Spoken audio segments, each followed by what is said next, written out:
Master plan, structural changes वो बाद में आता है, लेकिन सबसे पहला जिसमें कोई खर्च नहीं है वो सिर्फ एक पेपर वर्क है कोऑर्डिनेशन का। वो कोऑर्डिनेशन नहीं होता। विमलेंदु, मैं आपके पास आऊँगा, लेकिन इस कोऑर्डिनेशन वाले इशू पे डॉक्टर रामाचंद्रन आपसे मैं पूछना चाहूँगा कि कैसे इस लेवल की दिक्कतें कैसे आ सकती हैं, जबकि बारिश होगी, ये सारा कुछ अब पहले से पूर्वानुमान रहता है।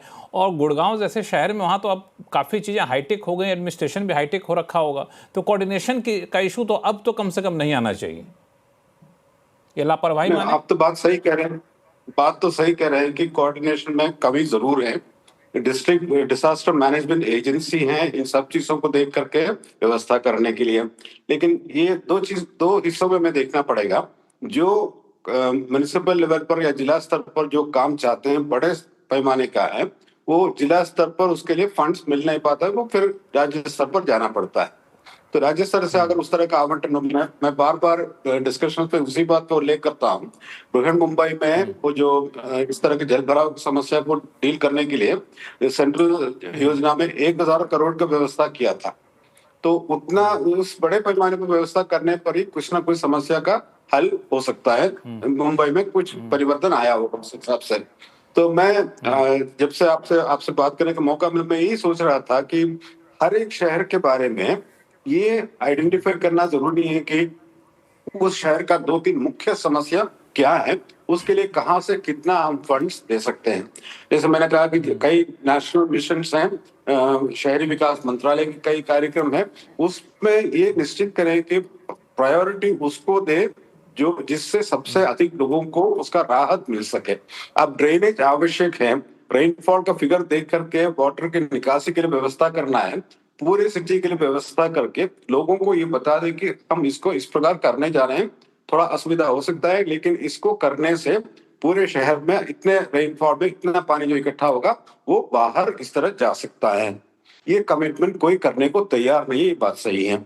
और जैसे मैंने कहा कि अगर लोकल स्तर पर कोई करना भी चाहे, उस तरह का फंडिंग अवेलेबल नहीं होता है। मैं उसी बात पर वापस जाऊंगा कि ड्रेन बनाने से हो सकता है कि किसी को कुछ फायदा होता हो, लेकिन काम दिखता नहीं कि ड्रेन तो पूरे शहर में चलता रहेगा, तो किसी वार्ड को, किसी मोहल्ले को उसको फायदा पूर्ण तरीके से दिखता नहीं है। तो इन चीजों को हमारे उठना पड़ेगा अब। ये इन सब चीजों से उठना पड़ेगा हमें और करना पड़ेगा। और फंड की समस्या कम से कम यहाँ तो नहीं आनी चाहिए, क्योंकि ये ऐसा नहीं, हालांकि कहना कई बार इलॉजिकल लगता है कि हम 46,000 करोड़ रुपए दे रहा है इनकम टैक्स में, गुड़गांव तो सारा पैसा यहाँ खर्च कर दो, लेकिन ये भी देखना पड़ेगा कि आपको फंड का जब एलोकेशन करें तो कहाँ पे क्या ज़रूरत है उसका भी हमें ध्यान में रखना पड़ेगा। विमलेंदु, आप इस पूरे मामले पर पर्यावरण वाले बात पर बाद में आऊँगा, लेकिन ये एक टाउन प्लानिंग में आपको क्या लगता है सबसे बड़ी मिसिंग चीज़ क्या है जो इस तरह की घटना को अंजाम देती है? सबसे पहले तो प्लानिंग ही मिसिंग है, और टाउन प्लानिंग के नाम पे प्लानिंग होता ही नहीं है। और इसमें बहुत बड़ी गलती, जो सबसे बड़ा वायलेटर जो है वो अर्बन डेवलपमेंट मिनिस्ट्री और ऐसे जितने भी मिनिस्ट्रीज हैं, उनके कारण। अगर आप गुड़गांव का उदाहरण आप दे रहे हैं, अगर आप पहला मास्टर प्लान देखें जो 1962 का था, उसके अनुसार गुड़गांव बसना ही नहीं चाहिए था। गुड़गांव जब बसा, उसके उपरांत जिस तरह से जो वाटर का जो नॉर्मल जो प्रोसेस है, अगर हम नदी के रास्ते में या फिर अपने वाटरवेज के रास्ते में भवन निर्माण करेंगे, तो हम क्या उम्मीद रखते हैं कि हमारी ये स्थिति नहीं होगी? तो हमें अचंभित होने की आवश्यकता नहीं है, ये कॉमन सेंस है। और वही स्थिति गुड़गांव की भी है, चाहे वो शहर हो, चाहे वो गांव हो, चाहे वो दिल्ली हो। आपने जो निर्माण कार्य, सो कॉल्ड डेवलपमेंट, असल में हमने क्या किया है, विकास और वाणिज्य का जो एक गहरा रिश्ता हमने बनाया है। हमने विकास को वाणिज्य की दृष्टि से, वाणिज्य के लेंस से, बिना वाणिज्य के चश्मे से देखा है, जिसमें हमने एक आडंबर, जो हम कहते हैं कि एक शहर चमकीला दिखे, लेकिन असल में उसके जो फाउंडेशंस हैं, चाहे वो ड्रेनेज हो, चाहे वो एयर क्वालिटी हो, चाहे वो वाटर क्वालिटी हो, या फिर वो इंक्लूसिव ग्रोथ हो, उन सबों को दरकिनार कर दिया गया है। मैं मान सकता हूं कि अगर कोई बिल्डर जो है वो ड्रेनेज नहीं बनाए तो मैं मान सकता हूं, लेकिन जब सरकार ही नहीं बनाए तो उसकी गलती किसकी होगी? आज दिल्ली की जो स्थिति है, हम गुड़गांव के बारे में बात करते हैं तो दिल्ली तो राजधानी है, गुड़गांव तो राजधानी भी नहीं है। सन 76 के बाद, 1976 के बाद हमारा ड्रेनेज मास्टर प्लान अपडेट ही नहीं हुआ है, वही पुराना 50 साल पुराना ड्रेनेज सिस्टम हम चला रहे हैं। तो ये विडंबना है। बहुत अच्छा लगता है कि हम आज की तारीख में इसके बारे में, इस विषय पे चर्चा करेंगे, लोग अपनी गहरी गहरी बातें रखेंगे, सरकार को बोलेंगे, हम ये भी कहेंगे कि ये बिल्डर ने कर दिया और ये झुग्गी वालों ने कर दिया। धराली में जो जो जो जो विनाश हुआ, जो हम हर्सिल की बात करते हैं कि उसमें तो लोगों ने अपने घर बना लिए थे। लोगों को घर बनाने किसने दिया? वो चार धाम यात्रा सरकार का जो सड़क है वो सरकार ने क्यों बनाई?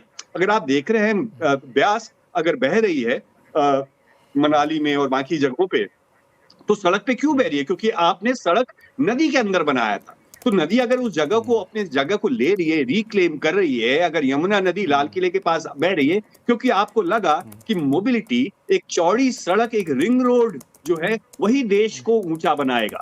अच्छी हवा, अच्छा पानी, अच्छा सड़क, अच्छे कचरे का नियोजन, ये सारा चीज, और ये सब में गलती जो है वो हमारे एग्जीक्यूटिव जो कि ब्यूरोक्रेसी की है और हमारे नेता तंत्र का है। और हमारी गलती ये है कि हम लोग भी इसके बारे में कभी कभी सोचते हैं, थोड़ा सोचते हैं, और इसके बारे में हम अपना प्राइवेट सोल्यूशन ढूंढते हैं। तो क्या है कि अगर आपको मान लीजिए पानी खराब हो गया तो आप जल बोर्ड को या किसी अपने म्युनिसिपैलिटी को चिट्ठी ना लिख करके आप प्राइवेट पानी खरीदने लग जाएंगे। कचरे के बारे में तो सब लोग आप जानते हैं, दिल्ली जैसे शहर में भी लोग कचरे का अलग से पैसा देते हैं। उसी तरह से हवा अगर खराब है तो आपने एयर प्यूरिफायर लगा लिया।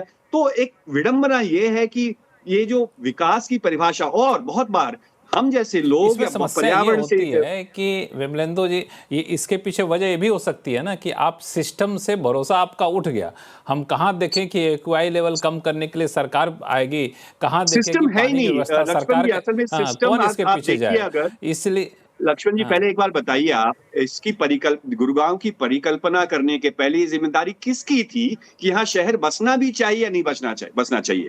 अगर सन 62 में, जो कि हम लगभग 90 साल पुरानी, 80 साल पुरानी बात हम कह रहे हैं, जब कहा गया था कि नदी यहाँ पे सेटलमेंट नहीं होना चाहिए, तो फिर हमने सेटलमेंट क्यों किया? अगर जो प्रवाह है अरावली से नजफगढ़ नाले तक का, जो पूरा का पूरा पानी का प्रवाह है, जो कि हम साउथ से नॉर्थ कहते हैं, और ईस्ट और वेस्ट में लगभग 60 कैनाल्स थे, आपने सबों को ब्लॉक कर दिया, तो पानी कहां जाएगा? इसमें हम कहेंगे कि गंभीर बारिश हो गई और क्लाउड बर्स्ट हो गया और अनप्रेसिडेंटेड रेन नहीं है, अनप्रेसिडेंटेड स्टुपिडिटी ऑफ गवर्नेंस है।